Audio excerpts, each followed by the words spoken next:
বাংলাদেশ বনাম ওয়েস্ট ইন্ডিজের মধ্যকার তৃতীয় টি-টোয়েন্টি ক্রিকেট ম্যাচে আপনাকে স্বাগতম। বাংলাদেশ বনাম ওয়েস্ট ইন্ডিজের মধ্যকার তৃতীয় টি-টোয়েন্টি ম্যাচের খেলাটি সকাল 6টায় কিন্তু শুরু হয়েছিল। প্রথম বাংলাদেশ কিন্তু ব্যাটিং করেছেন। ব্যাটিং বলতে দুর্দান্ত মানের একটা ব্যাটিং করেছে কিন্তু বাংলাদেশ ক্রিকেট দল, বিশেষ করে বাংলাদেশের জাকের আলী অনিক। তিনি 41 বলে 72 রান করেছেন এবং তিনি কিন্তু নট আউট রয়েছেন। বাংলাদেশের সংগ্রহ সর্বশেষ 189 রান। 190 রানের টার্গেটে কিন্তু এখন ওয়েস্ট ইন্ডিজকে বাংলাদেশের বিপক্ষে ব্যাটিং করতে হবে।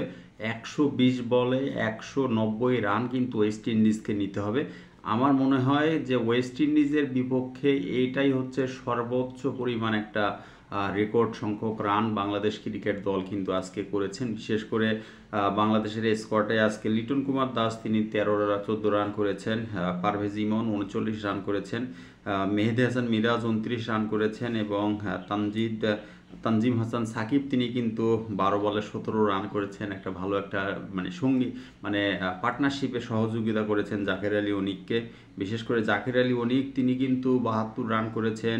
মোটামুটি তিনি 4 কম মেরেছেন, 4 মেরেছেন মাত্র 3টা, কিন্তু 6 মেরেছেন 6টা। জাকের আলী অনিকের জন্য অনেক অনেক ভালোবাসা। খেলা অল্প কিছুক্ষণের মধ্যে শুরু হবে। আপনারা কিন্তু ফেসবুক লাইভ এবং লাইভ স্ট্রিম অ্যাপের মাধ্যমে দেখতে পাবেন। ধন্যবাদ সকলকে।